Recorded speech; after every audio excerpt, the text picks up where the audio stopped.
Il était une fois une dame qui s'appelait Madame Gaspard. Cette histoire qui commence comme un conte de fées n'est pas un conte de fées. Car Madame Gaspard n'était pas une bonne dame bienveillante, mais plutôt une carabosse de la pire espèce. Madame Gaspard était la femme de Monsieur Gaspard, bien entendu. Et autant elle était méchante, autant son mari était doux et avenant. Madame Gaspard avait un chat qui s'appelait Gaspard. On pourrait objecter que ce n'était pas très malin de donner à un animal le nom d'un homme. D'autant qu'un Gaspard, n'est-ce pas, il y en avait déjà un dans la maison. Mais Madame Gaspard en était une preuve vivante. On peut être tout à la fois méchante sans pour autant être maligne. Peut-être avait-elle donné à son chat le nom de son mari pour rabaisser le pauvre homme. Monsieur Gaspard obéissait docilement à sa moitié, ne répondant que quand on le questionnait, et venait manger sa soupe au signal. Gaspard! Quoi? Viens servir à la soupe, donc! Et viens manger! Oh! C'est pas possible!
Il était bien sûr hors de question qu'il exprimât une opinion personnelle.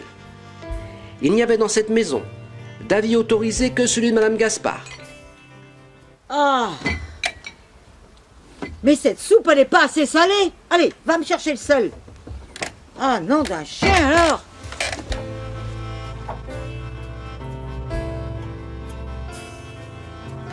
Comment les époux pouvaient-ils s'y retrouver quand la femme appelait Gaspard? Était-ce pour le mari ou pour le chat? Quand Madame Gaspard s'adressait à son chat, le ton de sa voix se faisait caressant.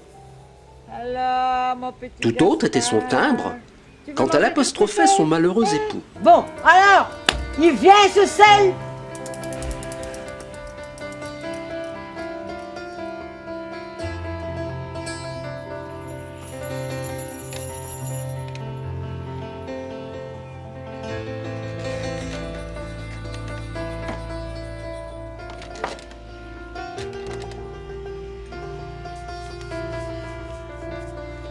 Bon, allez, ton assiette.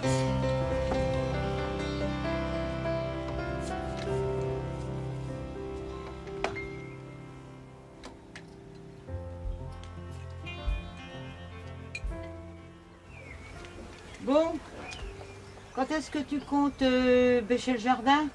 Faut que je m'y mette moi-même. Et de deux, il y a la vaisselle à faire. Ouais. Et de trois, il y a la pelouse à tondre.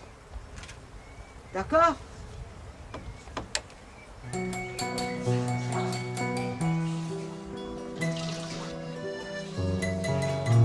Comme on voit, il n'y avait pas à se tromper. Il courbait l'échine, mais il s'exécutait.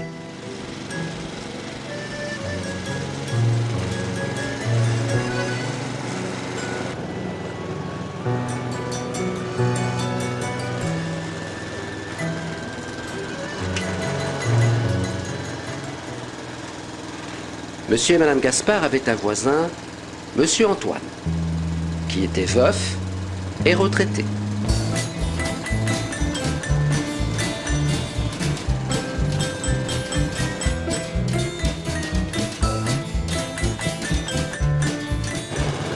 M. Gaspard et M. Antoine avaient bien sûr sympathisé. Et parfois, quand Mme Gaspard était au marché, ils échangeaient quelques mots par-dessus le muret qui séparait leurs domaines respectifs. Mais j'aimerais bien que, suite à ce témoignage, vous nous donniez comme ça 2-3 idées, 2-3 pistes à suivre. Les nouvelles sont bonnes? Oh, pas trop. Il y a le tabac qui augmente. Que dit la météo? Oh, la météo, c'est moyen. Hein. C'est... On verra. Pourquoi ne se causait-il qu'en l'absence de Mme Gaspard? Eh bien tout simplement parce que Mme Gaspard et M. Antoine étaient brouillés.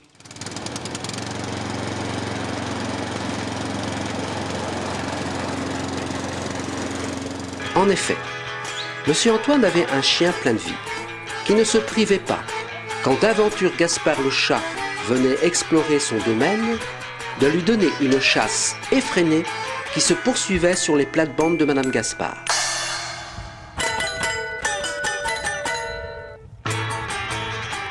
Mme Gaspard ne pouvait supporter les incursions du chien de son voisin chez elle. Encore? Oh, c'est pas possible.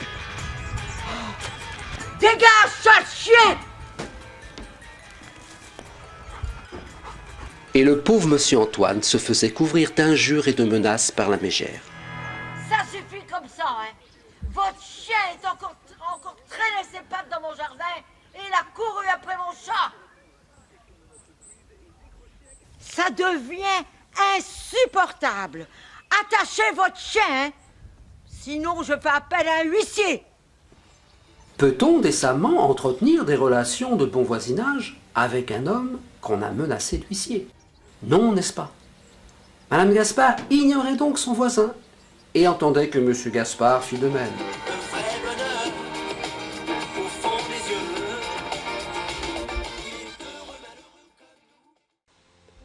Cette situation rendait Monsieur Gaspard malheureux et il ne parlait plus à Monsieur Antoine qu'en cachette. Madame Gaspard estimait que Monsieur Antoine était pour son mari un déplorable exemple. Qu'on en juge. Le jardin de Monsieur Antoine n'était qu'une vague étendue herbeuse, et devant la fenêtre de sa cuisine, il y avait une table en tôle qui tenait comme elle pouvait, et sur laquelle se trouvait un parasol portant une publicité. Monsieur Antoine aimait se tenir là les jours de soleil, pas rasé, un vieux chapeau de paille sur la tête. Il lisait des journaux ou des livres, avec à portée de main son apéritif anisé. Madame Gaspard ne se privait donc pas d'appeler son voisin l'ivrogne d'à côté et faisait comprendre à son époux que l'on ne parle pas des gens comme ça.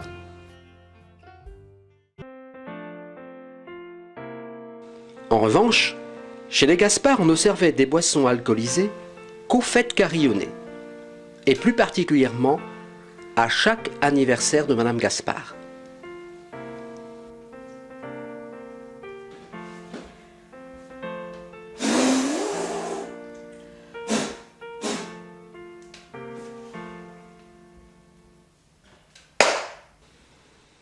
Cependant, M. Gaspard, lui, regardait vivre l'ivrogne d'à côté, avec envie.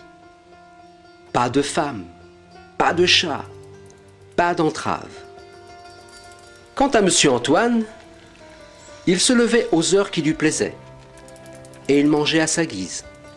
Il lisait même des revues légères dans lesquelles s'étalaient de charmantes jeunes femmes, quelque peu dévêtues. M. Gaspard, quant à lui, avait juste le droit de regarder la télévision après le dîner, et en tout état de cause, c'est Madame Gaspard qui choisissait le programme.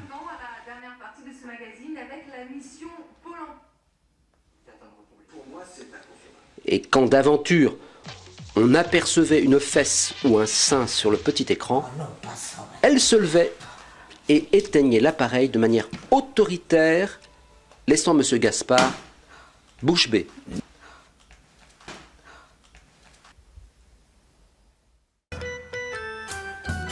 De temps en temps, M. Antoine invitait des copains et faisait des parties de belote, au cours desquelles il s'autorisait à fumer quelques cigarettes.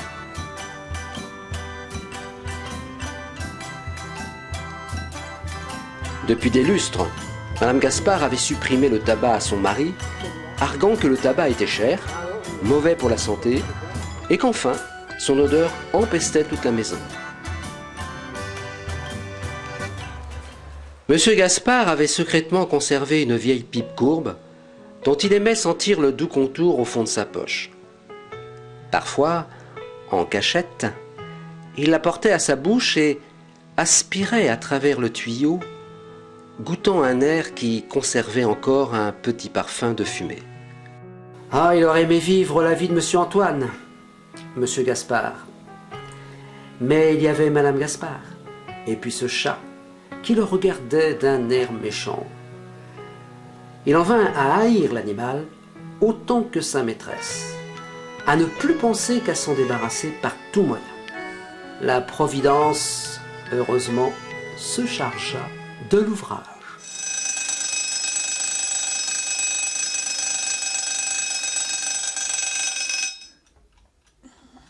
Un bon matin, Monsieur Antoine partit faire une marche à pied avec ses copains, alors que de son côté, Madame Gaspard quittait sa maison avec son mari, pour rendre visite à sa sœur qui habitait à 2 ou 3 kilomètres de là.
Allez Antoine.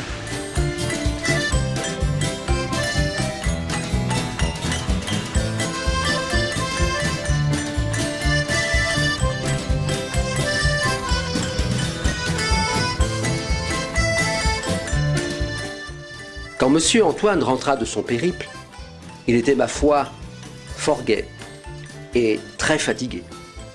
Dame, on avait chanté tout au long de la balade, et comme chanter donne soif, on avait bu. Et comme boire porte à chanter, bref, il s'était allongé dans son transat comme une masse.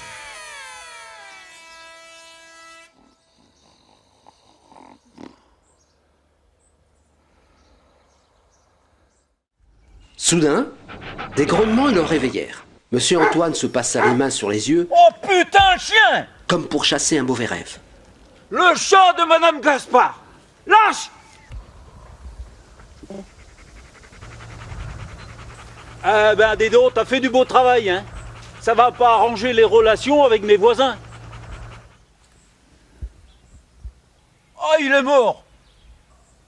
Bien embarrassé par une telle situation, mais constatant que les Gaspard n'étaient pas là, il eut une idée.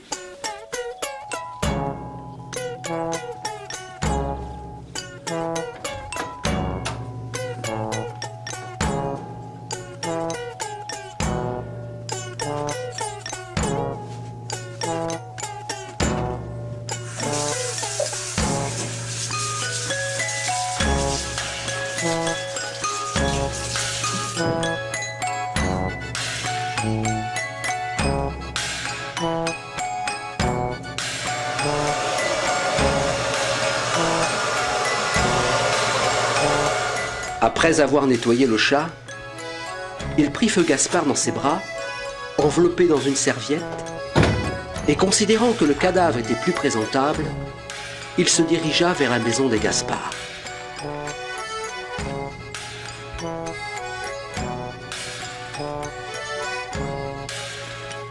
Il s'aventura dans le jardin pour se diriger vers un bac à fleurs où il soupçonnait fort que Madame Gaspard plaçait la clé de la cuisine lorsqu'il s'absentait à l'extérieur. Monsieur Antoine trouva effectivement la clé et ouvrit la porte, le cœur battant.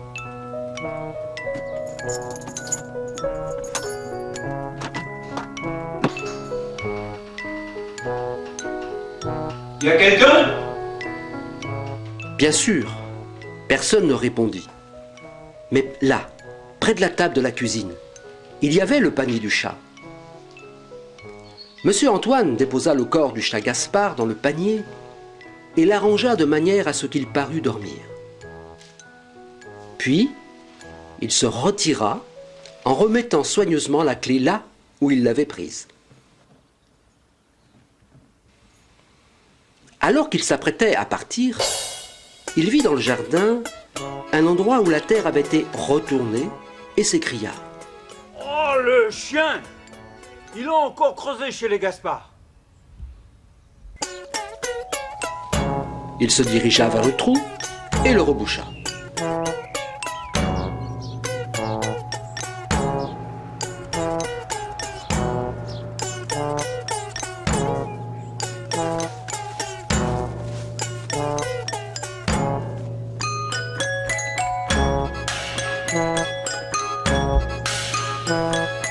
Il regagna sa maison, où il put enfin souffler après ses émotions.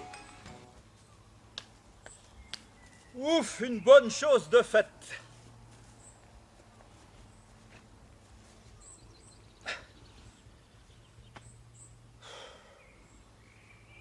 Oh, j'allais oublier ma partie de boules.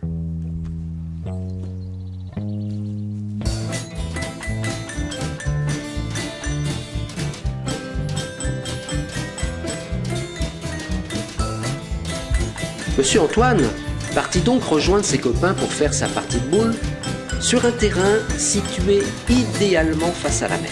Elle est partie. Elle est partie.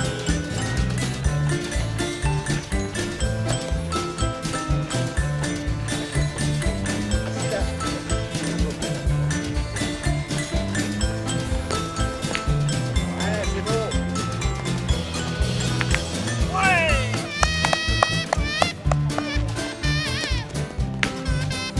Oh.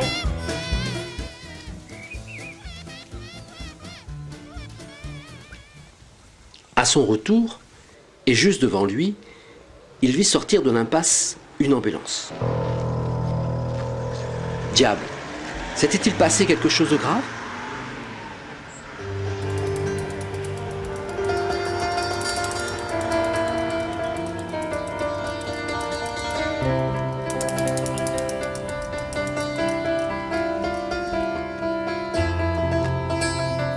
En se dirigeant vers sa maison, il vit un petit attroupement. Monsieur Antoine s'approcha avec la circonspection de quelqu'un qui craint une mauvaise nouvelle.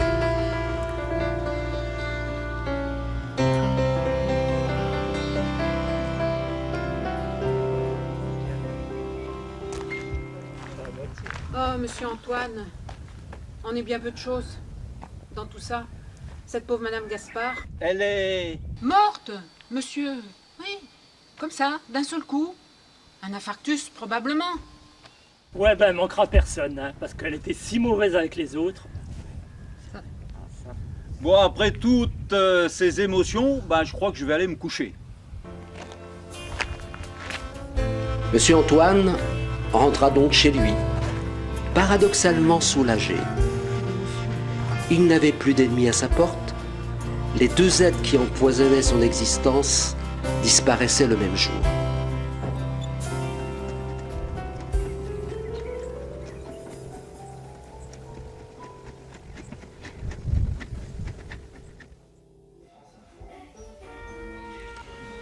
Le lendemain, il passa son meilleur costume, mit une chemise blanche sur laquelle il noua une cravate.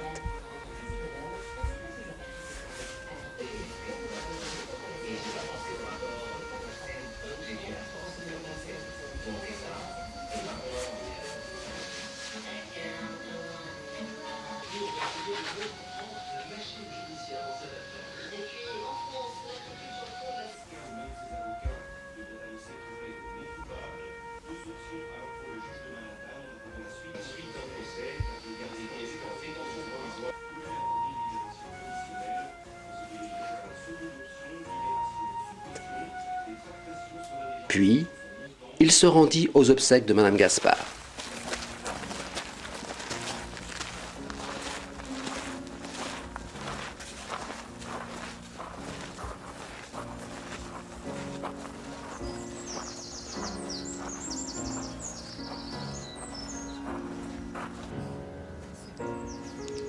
Il y avait bien peu de monde. Le veuf, la sœur et quelques voisins.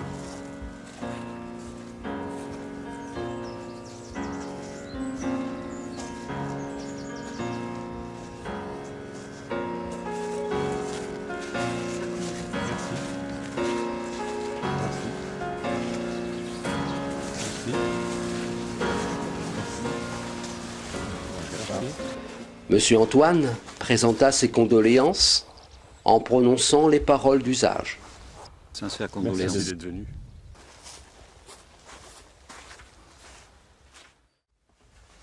Ayant accompli ses civilités, il rangea soigneusement son costume dans la penderie de son armoire.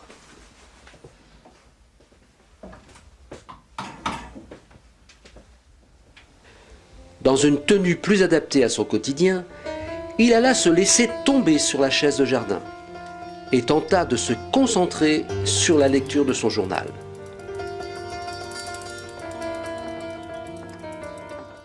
Ce fut un bruit de pas émanant de la terrasse du voisin qui le tira de sa torpeur.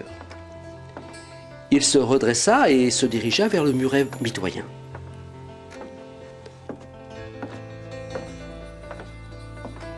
C'était Monsieur Gaspard qui faisait les 100 pas sur sa terrasse. Monsieur Gaspard? Monsieur Gaspard? Ah, c'est vous? Venez donc. Oh, pourquoi pas?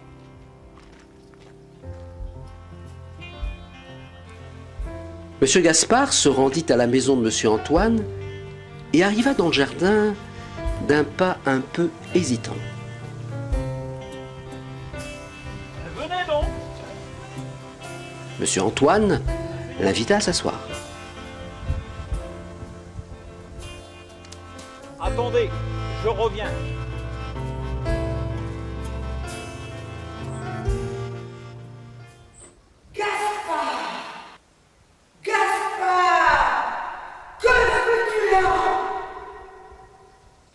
À cet instant, restant seul, Monsieur Gaspard avait vraiment le sentiment de transgresser un interdit en se trouvant là, chez Monsieur Antoine. On va prendre un petit verre.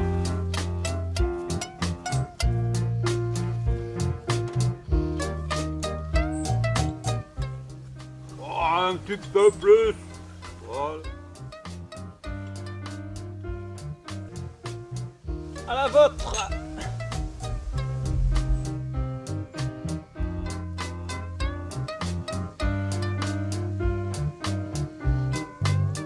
Il est bon, mon Ricard?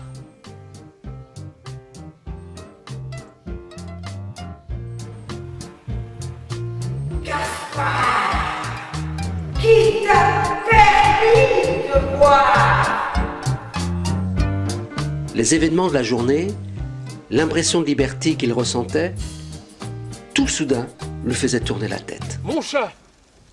Eh bien quoi, votre chat? Il faut que j'aille l'enterrer. Pourquoi? Il est donc mort? Probablement. Comment ça? Probablement. Ah, sait-on jamais avec les chats. Voyez le mien. Il y a 3 jours, il passe sous une voiture. Ma femme le transporte chez le vétérinaire. Il est trop tard. Elle revient en larmes à la maison avec le cadavre du chat dans son panier. « Gaspard, me dit-elle, allons enterrer ce pauvre animal au fond du jardin. » Je prends ma bêche et je la suis. Allez, vas-y, creuse. Je creuse un trou profond. Et voilà donc cette bête qui entre nous ne m'aimait pas, qui ne manquait jamais de me lancer un coup de griffe. La voilà, un demi-mètre sous terre. Une bonne chose de faite, me dis-je. Je n'étais pour autant pas au bout de mes peines. Ma femme, pour se changer les idées, décide d'aller chez sa sœur. Elle était au cimetière. Vous avez vu comme elle me regardait? Bref, on va chez sa sœur, le temps qu'elle se dispute, et nous revoilà. Ma femme ouvre la porte de la cuisine.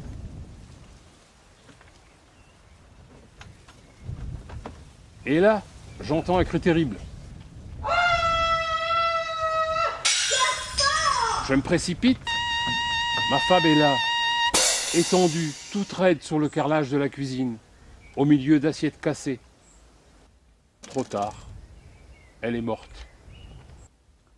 Et là, dans son panier, qu'est-ce que je vois? Ce sale chat qui dort paisiblement. Ce chat que la veille, j'ai enterré sous un demi-mètre de bonne terre. Je n'ose pas le toucher. Voisin, en vérité, je vous le dis, ce chat est le diable. Faut pas exagérer. Allez, vous prendrez bien un petit dernier? Le diable, je vous dis, car non content de sortir de sa tombe, il l'a rebouché.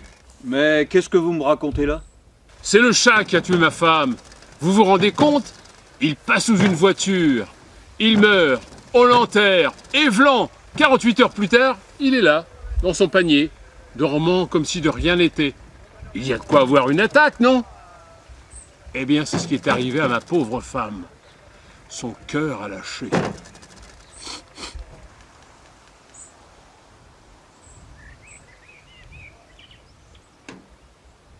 Venez donc voir.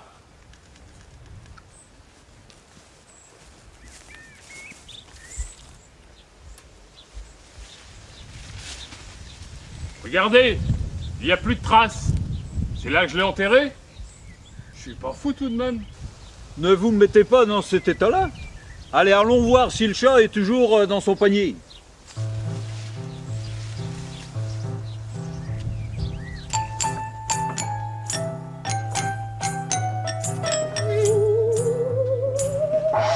Quelle infection!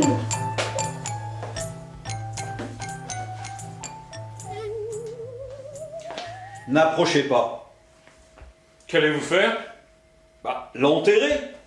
Que voulez-vous que je fasse d'autre? Vu son état. Monsieur Antoine prit le panier dans lequel reposait le cadavre du chat et, le prenant à bout de bras, le transporta au fond du jardin près du muret mitoyen.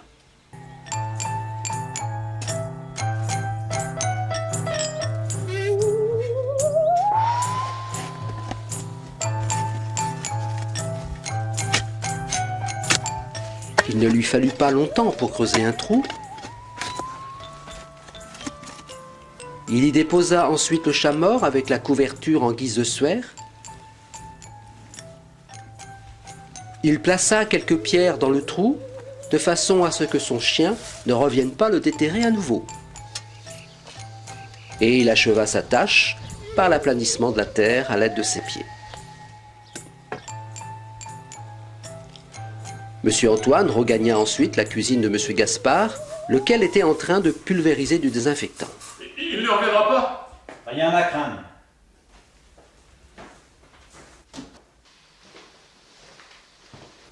Allez, venez jusqu'à la maison. Je vais vous faire goûter un confit d'oie que me ramène ma belle-sœur du Périgord. Le tout arrosé avec un petit cahors. Et vous m'en donnerez des nouvelles. Allez, venez, venez. Monsieur Gaspard se laissa donc reconduire chez Monsieur Antoine.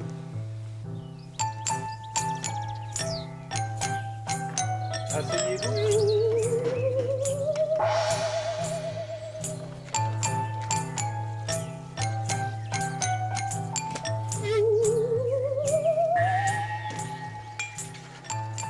Je reviens.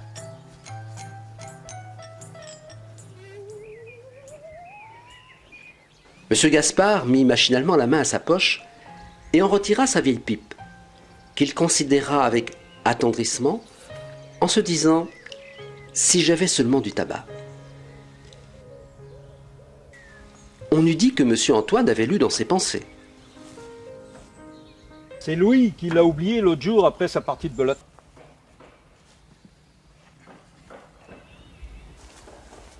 Vous jouez à la belote, Gaspard? Vous permettez que je vous appelle Gaspard? Oh, j'aimerais mieux Léon. C'est mon prénom. Ah, le mien, c'est Paulin. Oh, Paulin, c'est original. Quant à la belote, j'y ai joué il y a longtemps. Je sais pas si je saurai encore. Hein. Bah, vous savez, ça ne se oublie pas, ça. Bien, je vais chercher une petite bouteille.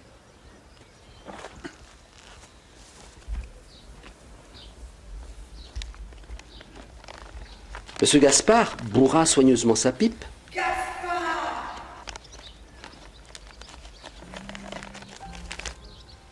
Il l'alluma et il goûta avec délectation sa première coulée de fumée, sans pouvoir se défendre d'imaginer encore entendre la voix grinçante de sa femme le réprimander.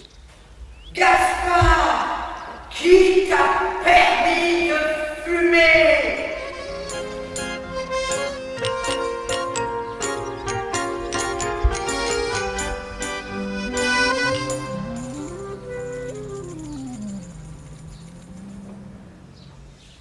Monsieur Antoine ramena une bonne bouteille de vin.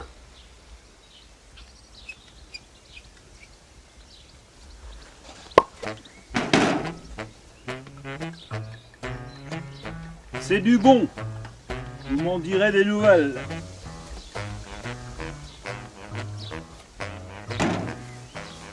Comme par défi, Monsieur Gaspard vida son verre d'un seul trait. Alors? Excellent. Bon, ce n'est pas tout ça, il faut que j'aille préparer le repas.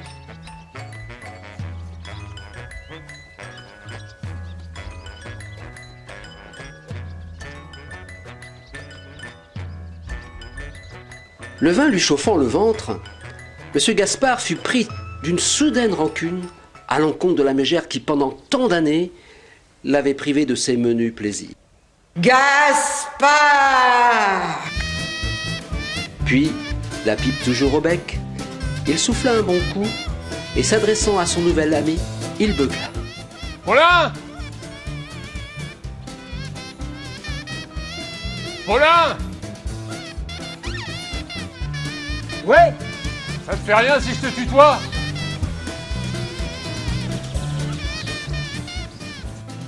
À ce moment précis, Monsieur Antoine comprit que c'était gagné. Monsieur Gaspard, enfin disons Léon, était véritablement transformé. Et Monsieur Antoine, enfin disons Paulin, n'était pas mécontent d'avoir participé, même malgré lui et par chat interposé, à la métamorphose de son désormais ami Léon.